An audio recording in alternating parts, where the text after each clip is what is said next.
दोस्तों, मज़ेदार हिंदी कहानियाँ सबसे पहले देखने के लिए आप मेरे YouTube चैनल को सब्सक्राइब कर लें। आज की कहानी, आबिदा ने अपने परिवार की खुशी के लिए लिया बड़ा फैसला।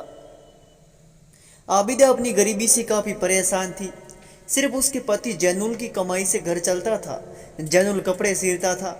एक तो बड़ी मुश्किल से घर चलता था, दूसरे कुछ दिनों से उसकी आंखों की रोशनी बहुत ज़्यादा कमज़ोर हो गई थी। उसकी आंखें बहुत साल से खराब चल रही थी। आबिदा जैनुल की आंखों की कम होती रोशनी और घटती ताकत से बहुत परेशान थी। आबिदा के दो बच्चे थे, दोनों स्कूल में पढ़ रहे थे। आबिदा घर की तंगहाली के चलते दोनों बच्चों को ठीक से पढ़ा लिखा भी नहीं पा रही थी। आबिदा सोच रही थी कि अगर जैनुल की आंखों का ऑपरेशन हो जाए तो आंख की रोशनी भी ठीक हो जाएगी और वह काम भी ज़्यादा करने लगेगा, मगर इसके लिए पैसे नहीं थे। आंख का ऑपरेशन कराने में कम से कम 50,000 रुपये लगेंगे। आबिदा अपनी पड़ोसन जैनब से किसी और काम के बारे में पूछताछ करती रहती थी, मगर कोई काम ढंग का नहीं मिल रहा था। एक दिन पड़ोसन जैनब ने आबिदा को सैरोगेट मदर के बारे में बताया। दरअसल जैनब की एक सहेली ने सैरोगेट मदर बनकर 2 लाख रुपए कमाए थे। इसमें अपनी कोख किराए पर देनी होती है और अपनी कोख में किसी पराये मर्द के बच्चे को पालना पड़ता है। पड़ोसन जैनब की इस बात का असर आबिदा पर हुआ था। उसने भी सैरोगाट मदर बनने की ठान ली थी। इधर जैनुल की तबीयत और ख़राब रहने लगी थी। आबिदा को भी पड़ोसन जैनब ने सैरोगाट मदर बनने के लिए और ज़्यादा उकसाया। आबिदा ने कहा, इसके लिए मुझे इजाज़त नहीं मिल पाएगी। जैनब ने पति से पूछने को कहा। आबिदा ने सैरोगाट मदर बनने की बात अपने पति को बताई। ये सुनते ही वह भड़क गया। कोई ज़रूरत नहीं है ये सब करने की, जैसे भी होगा मैं घर चला लूँगा। लेकिन इसमें बुराई क्या है?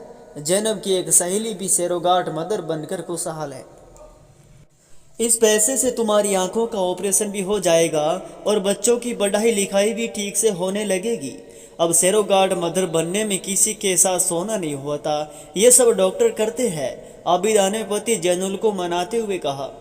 रिश्तेदार, पास पड़ोस के लोग क्या कहेंगे? सब तुझ पर हंसेंगे, मुझ पर थूकेंगे। जैनुल बोला। नहीं नहीं, कुछ नहीं, कुछ गलत नहीं है, ये बुरा भी नहीं है। कितनी औरतें आज सैरोगाट मदर बनकर अपना काम बना रही है। ये काम होता ही गुपचुप है, किसी को क्या पता चलेगा। इसमें डॉक्टरों को लाखों रुपए मिलते हैं, दलाल भी हजारों रुपए लेते हैं। सबसे बड़ी बात यह है कि कोई जोड़ा औलाद की खुशी पाएगा मेरी वजह से। आबिदा के बहुत समझाने और घरेलू हालात देखकर जैनुल ने आखिरकार इजाज़त दे दी। 1 साल में आबिदा ने एक बच्चे को जन्म दिया, जिसे अस्पताल में मरा हुआ कह दिया गया।